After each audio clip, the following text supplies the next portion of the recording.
عوام کا بھی پہلے شکریہ ادا کرتا ہوں اور میں اپنی قوم کو بھی مبارک دیتا ہوں کہ یہ ہم اب ایک جاگی ہوئی قوم دیکھ رہے ہیں، باشعور قوم. اور یہ جو مارچ ہے، قوم سمجھ گئی ہے کہ اس کا مقصد کیا ہے، اور مقصد صرف ایک ہی ہے کہ جو 1947 میں ہم آزاد ہوئے تھے، اب وقت آ گیا ہے کہ حقیقی طور پہ آزاد ہو. اور پھر سے میں بتا دوں کہ حقیقی طور پہ ایک قوم کیسے آزاد ہوتی ہے. سب سے پہلے اس قوم کے فیصلے اس ملک میں ہوتے ہیں. کوئی بیرون ملک کی کوئی طاقت، کوئی سپر پاور وہ اس ملک کے فیصلے نہیں کرتی. اپنے ملک کے لوگوں کے الیکٹڈ نمائندے ملک کی بہتری کے لیے، عوام کے مفادات کے لیے فیصلے کرتے ہیں. اور پھر میں مثال صرف دیتا ہوں کہ اگر ہمیں روس سے سستا تیل ملتا ہے، تو اگر ہندوستان سستا تیل خرید سکتا ہے تو ہمیں بھی اپنے لوگوں کے فائدے کے لیے جب آپ سستا تیل خریدتے ہیں تو مہنگائی کم ہو جاتی ہے ملک میں. تو صرف اس لیے کہ کوئی ناراض نہ ہو جائے، ہم اپنے لوگوں کے اوپر بوجھ ڈالتے ہیں مہنگائی کا، کیونکہ ہمیں خوف ہے کہ کوئی ہمارے سے بڑی پاور ناراض نہ ہو جائے. یہ غلامی ہے. آزاد قومیں اپنے لوگوں کے لیے فیصلہ کرتی ہیں. اور دوسری چیز، اصل میں انسان آزاد انصاف کرتا ہے. انصاف یعنی قانون، جس ملک میں قانون کی حکمرانی ہوتی ہے وہ لوگوں کو آزاد کر دیتا ہے انصاف دے کے. کیونکہ انصاف جب ملتے ہیں تو لوگوں کے حقوق مل جاتے ہیں. حقوق کا مطلب یہ ہے کہ ہر انسان، ہر پاکستانی، کوئی بھی طاقتور اس کے اوپر ظلم نہیں کر سکتا. کوئی یہ جو تھانہ، کچہری، پٹواری کی سیاست پاکستان میں اس لیے ہے کہ کیونکہ لوگوں کو نہ پٹوار خانے میں انصاف ملتا ہے، نہ تھانے میں ملتا ہے، نہ کچہریوں میں ملتا ہے، تو وہ پھر لوگوں کو ڈھونڈتے ہیں کہ وہ ایم این اے کو ڈھونڈتے ہیں، ایم پی اے کو ڈھونڈتے ہیں کہ ہماری مدد کریں ہمیں انصاف دینے کے لیے. کسی بھی مغربی جمہوریت کے اندر جدھر حقیقی آزادی ہے، وہاں کسی کسان کو، عوام کے نمائندے کو، مزدور کو، اس کو کوئی لوگوں کو ڈھونڈنا نہیں پڑتا کہ جا کے جب تک مجھے ایم این اے ملے گا، مجھے ایم پی نہیں ملے گا، مجھے انصاف نہیں ملے گا. کیونکہ وہاں کا جو نظام ہے وہ انصاف دیتا ہے. اور اسی لیے میں آپ سب کو کئی دنوں سے بتا رہا ہوں کہ کیوں پاکستانی اتنی مشکلیں کاٹ کے جاتے ہیں ملک سے باہر. چکوال میں تو نہیں، لیکن گجر خان کے کئی لوگ ہیں جو میں باہر ملا ہوں، یورپ میں ہیں، برطانیہ میں ہیں. وہ کیوں جاتے ہیں باہر؟ اور مشکلوں سے جاتے ہیں کیونکہ ادھر ان کے جو ملک کا نظام ہے وہ، کیونکہ وہاں انصاف ہے اور وہاں انسانوں کی حقوق کی تحفظ ہے، تو جو لوگ محنت کرتے ہیں انہیں پتہ ہے کہ ان کو محنت کا پھل ملے گا. یہ نہیں کہ وہاں کوئی پیسے لوگوں کو بانٹ رہا ہے. وہاں کا نظام ایسا ہے کہ جو محنت کرے گا اس کو اس کا پھل ملے گا. اور جو تیسری چیز کہ جو تجارت کرنے جاتے ہیں، مثلا کوئی سرمایہ کاری کرنے جاتا ہے، کوئی بزنس کرنے جاتا ہے، ادھر ان کو یہ اعتماد ہے کہ ان کی جو بزنس ہے وہ اس کو چلانے کے لیے کوئی رکاوٹیں نہیں آئیں گی، رشوتیں نہیں مانگی جائیں گی، سرکاری محکمے ان کی زندگی مشکل نہیں کریں گے جب تک وہ پیسے نہیں دیتے. اور اسی لیے وہاں سرمایہ کاری زیادہ ہے، وہاں خوشحالی زیادہ ہے، وہاں روزگار زیادہ ہے، کیونکہ وہاں لوگوں کی حقوق کی حفاظت ہے. تو انصاف ہوتا ہے تو خوشحالی ہوتی ہے.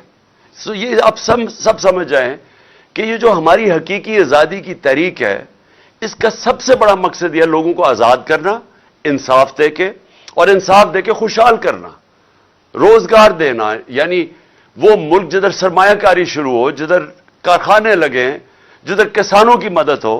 اور میں کسانوں کے اوپر پھر سے آخر میں بات کروں گا. لیکن جب تک ایک ملک کے اندر قانون کی حکمرانی نہیں ہوتی، جب تک ایک ملک میں طاقتور اور قانون کے کمزور کے لیے ایک قانون نہیں بنتا، تب تک لوگ آزاد نہیں ہوں گے. اور میں بار بار یہ کہتا ہوں کہ اگر ملک کا ایکس پرائم منسٹر 50 سال سے وہ آدمی جس کو یہ قوم سب سے زیادہ جانتی ہے، کسی آدمی کو اس ملک میں 50 سال سے پاکستانی قوم نہیں جانتی میرے علاوہ. کرکٹ کے زمانے سے لوگ مجھے جانتے ہیں، اور میں سب سے بڑی پارٹی کا سربراہ ہوں. اگر میں اپنی ایف آئی آر نہیں کٹوا سکتا، اور ایف آئی آر اس لیے نہیں کٹوا سکتا کیونکہ وہ طاقتور لوگوں کے خلاف ہے، اور میری اپنی حکومت ہے پنجاب میں، پولیس پنجاب کی پنجاب حکومت کے نیچے ہے، اس کے باوجود وہ ایف آئی آر نہیں کاٹ رہے. تو میں یہ اس لیے آپ سب کو کہہ رہا ہوں کہ اگر میرے سے یہ ہو سکتا ہے تو عام آدمی سے کیا ہوتا ہوگا؟ کیوں یہاں تھانہ اتنی بڑی چیز بن چکا ہے پاکستان میں؟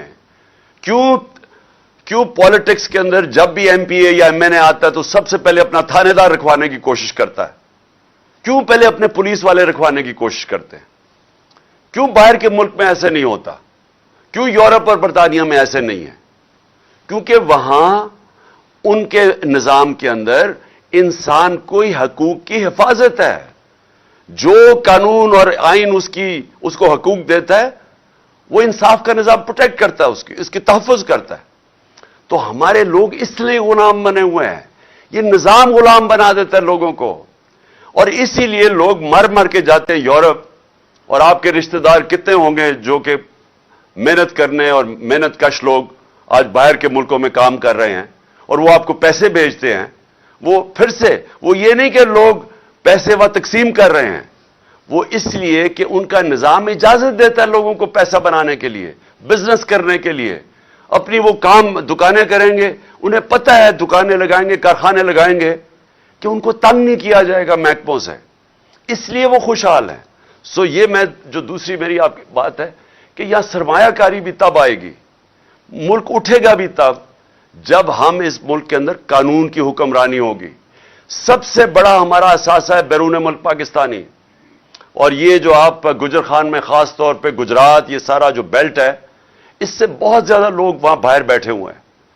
تو وہ جو لوگ ہیں جو وہ پیسے بنا لیتے ہیں، جو اپنے کاروبار شروع کر دیتے ہیں، ان کا دل ہے پاکستان میں آنے کا، لیکن وہ کیوں نہیں آتے؟ کیونکہ میں ان بیرون ملک پاکستانیوں کو پچھلے 40 سال سے جانتا ہوں. انہوں نے میری مدد کی شوکت خانہ بنانے میں، کرکٹ کے زمانے سے میں جانتا تھا.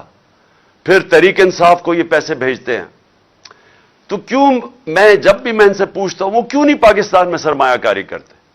کیونکہ ان کو اعتماد نہیں ہے پاکستان کے انصاف کے نظام پہ. ان کو خوف یہ ہے کہ اگر وہ یہاں کاروبار شروع کریں گے تو ہر قسم کی رکاوٹیں سامنے کھڑی ہوں گی، اور ان کی حفاظت نہیں کرے گا پاکستان کا جو انصاف کا نظام ہے. تو اس لیے یہ جو آپ کی ہماری جو تحریک ہے یہ چلتی رہے گی.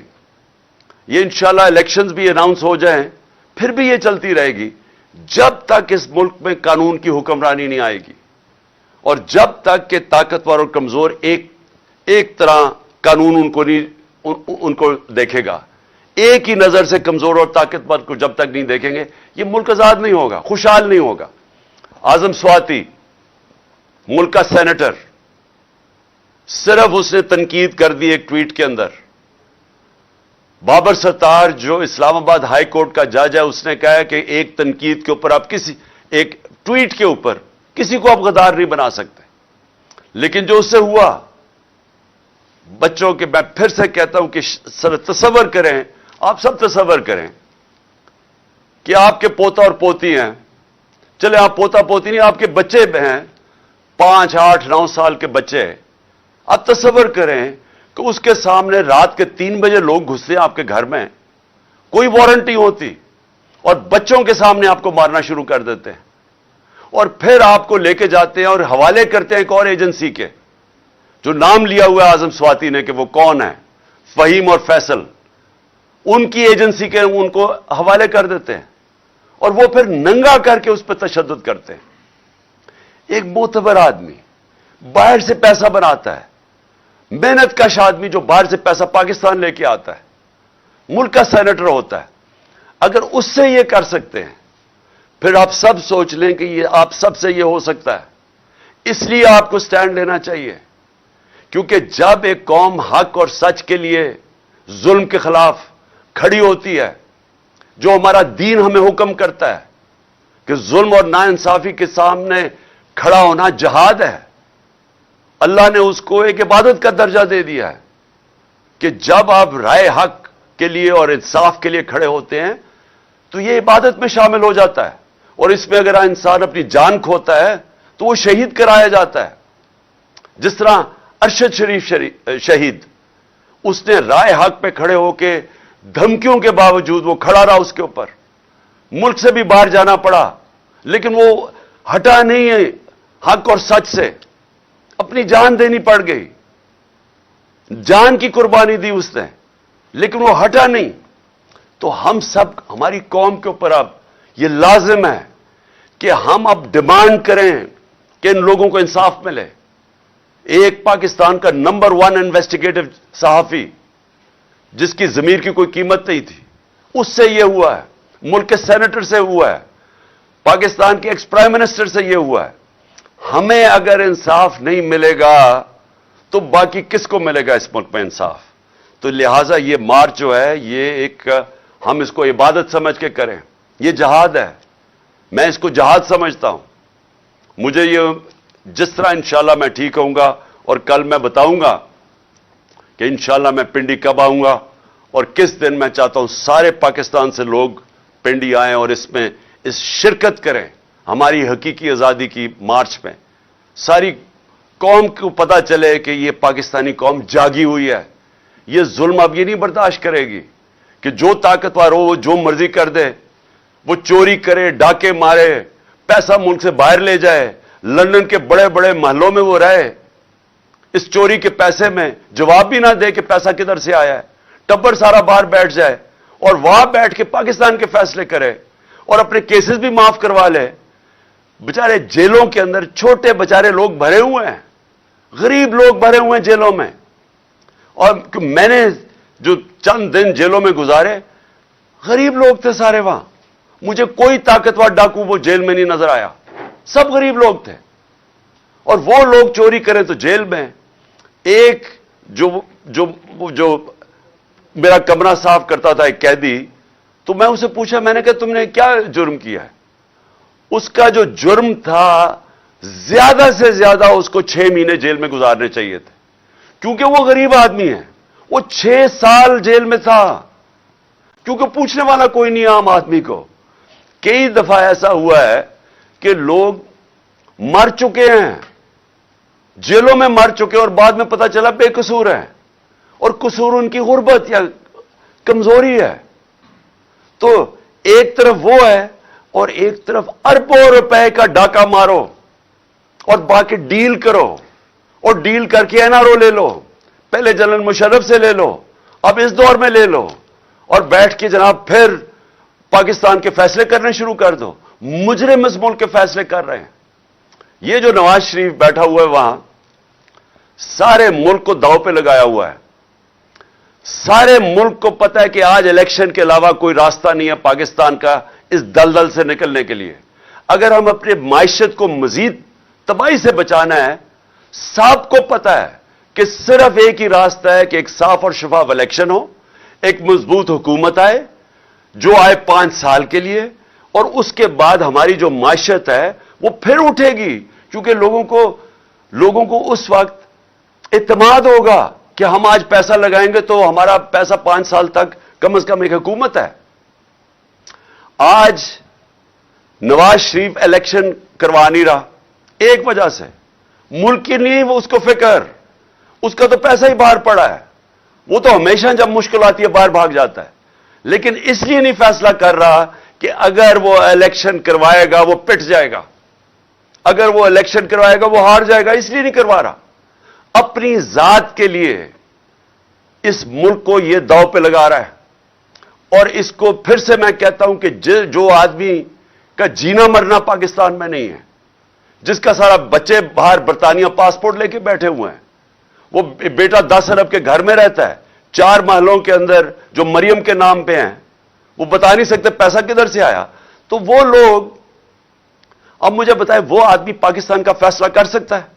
کیا اس کو یہ رائٹ ہونا چاہیے کہ الیکشن کب کروائے جائے؟ کیا اس کو یہ حق ملنا چاہیے کہ آرمی چیف کو کس کو بننا چاہیے؟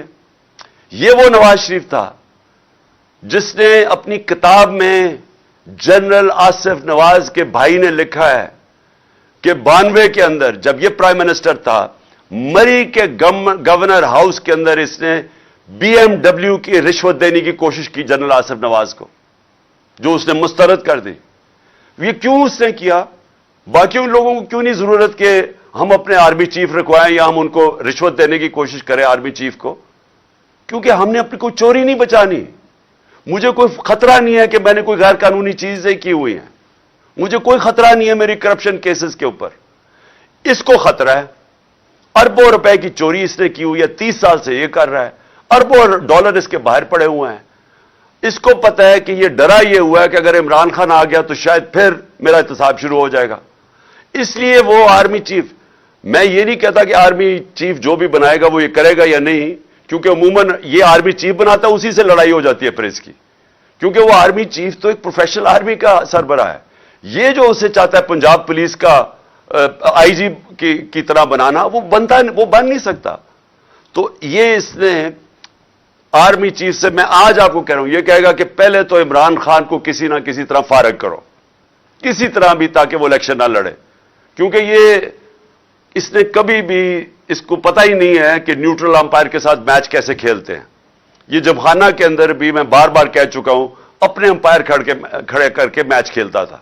تو اس نے کہنا پہلے تو اس کو ہٹاؤ کیونکہ یہ مقابلہ نہیں کر سکتا، اس کے بعد اس نے کہنا میرے سارے کرپشن کیس ختم کرو، یہ دوسری اس نے چیز کہنی ہے۔ اور تیسری، اس نے پورے اپنے ہر قسم کا الیکشن کمیشنر تو پہلے ہی اس کا ہے، تو اس نے ان سب کو اپنے، جب تک اسے یہ نہیں پتا چلے گا کہ الیکشن جیت نہیں جائے گا، اس نے الیکشن نہیں کروانے۔ اب مشکل کیا ہے کہ پاکستان نیچے جا رہا ہے، ہم بڑی تیزی سے نیچے جا رہے ہیں۔ میں کل بھی آپ کو کہا، میں آج بھی آپ کو کہہ رہا ہوں کہ ہم جب تھے 5% تھی پاکستان کا رسک یا خطرہ کہ ہم اپنے قرضے واپس نہیں کر سکتے۔ یہ مارچ اپریل میں پاکستان کی جو رسک تھی وہ 5% تھی، کہ صرف 5% چانس تھی کہ پاکستان قرضے واپس نہیں کر سکتا۔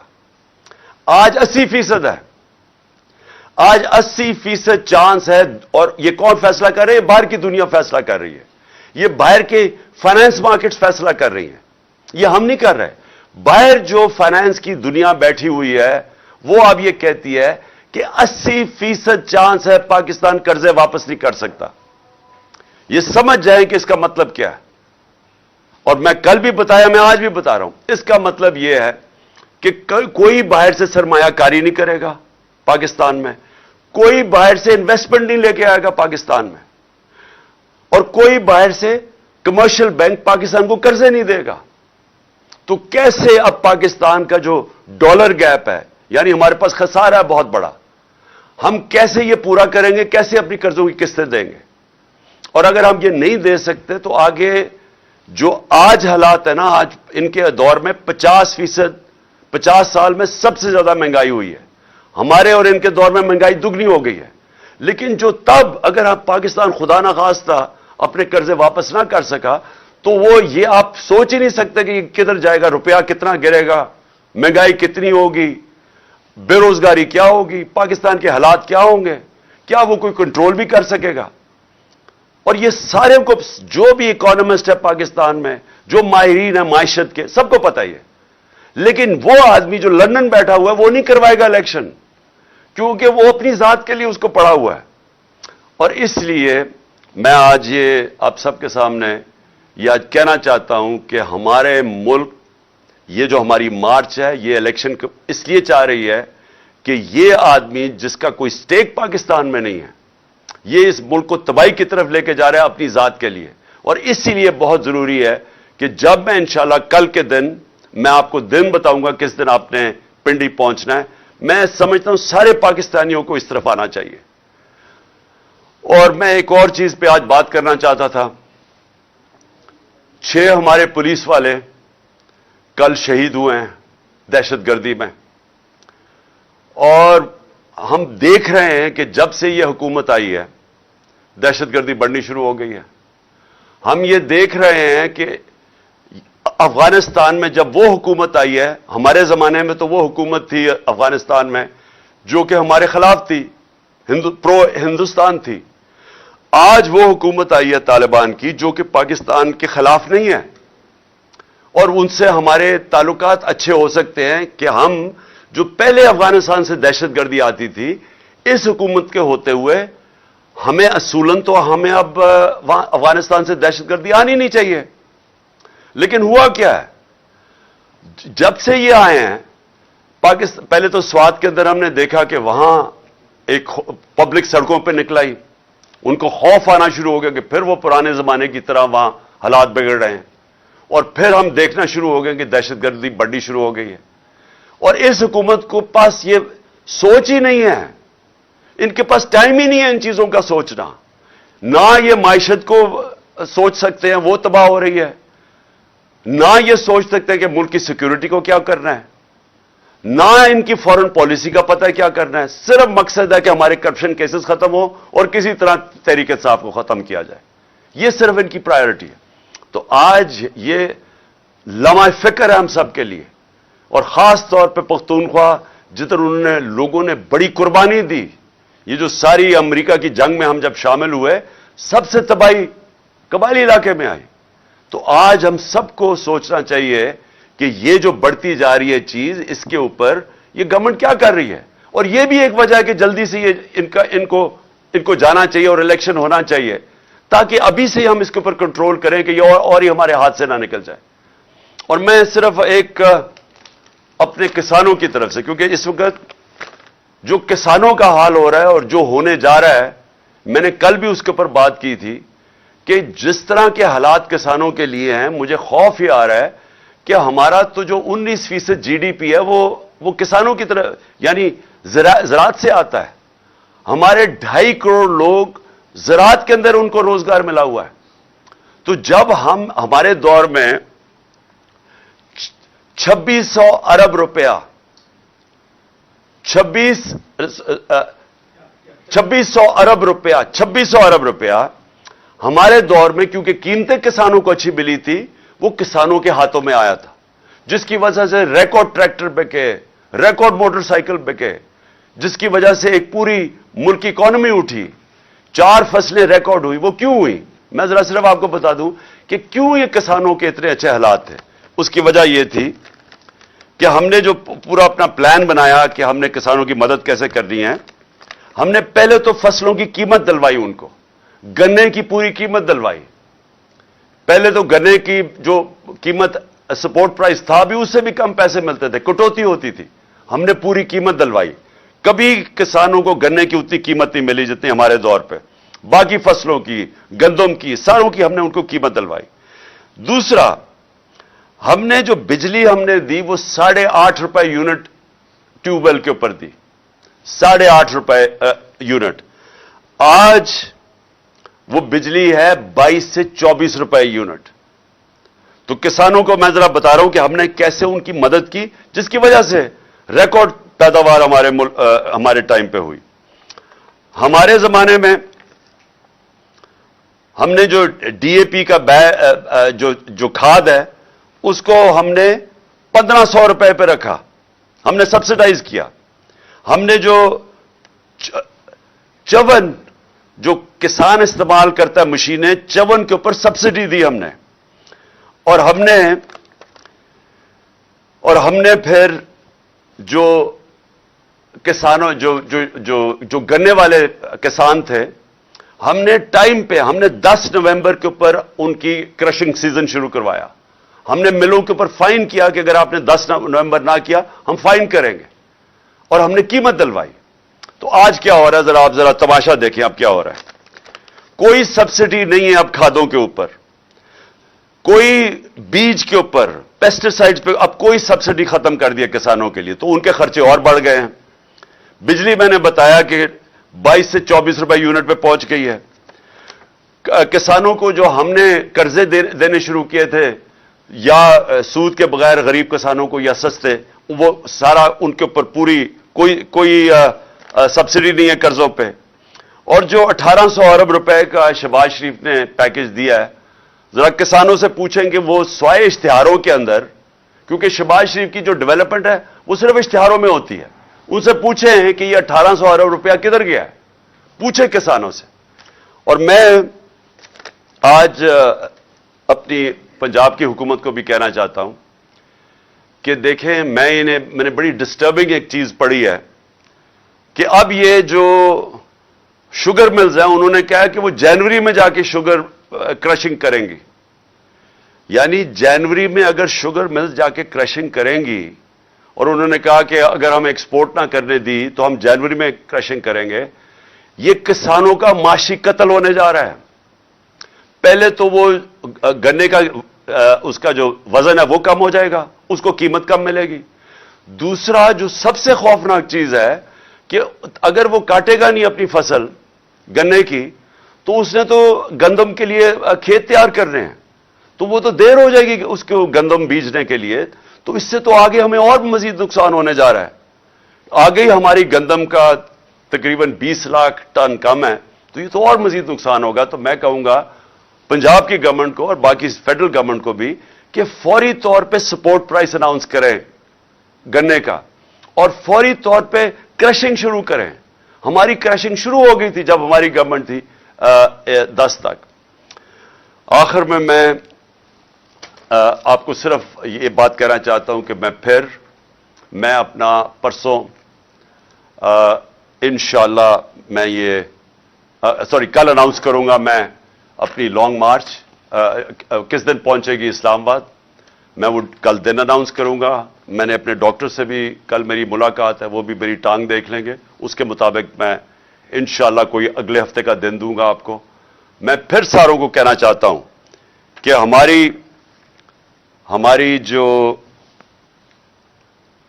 حقیقی آزادی کی جو جہاد ہے, میں ساری قوم کو کہنا چاہتا ہوں کہ اس پہ شرکت کرے.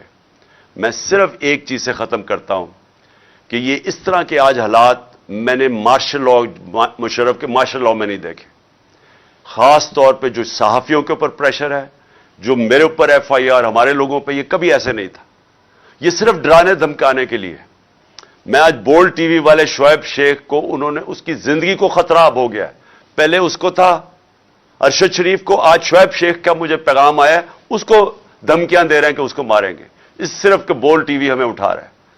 میں جو بھی آج اقتدار میں بیٹھے ہوئے ہیں اور جو ہینڈلرز ہیں ان کے, میں آپ سب کو پیغام دینا چاہتا ہوں کہ یہ پاکستانی قوم ہے, انسان ہے, بھیڑ بکریاں نہیں ہیں کہ ہمیں ڈرا دمکا کہ آپ جدھر مرضی چاہے موڑ دیں. یہ قوم پیچھے نہیں ہٹے گی. آپ فیصلہ صرف یہ کرنا ہے کہ تبدیلی پرامن آئے گی, یا پھر وہ جو تباہی والی تبدیلی ہوتی ہے جو سب کے ہاتھ سے نکل جاتی ہے, یہ وہ آئے گی. لیکن تبدیلیوں کو اب کوئی نہیں روک سکتا. پاکستان زندہ باد.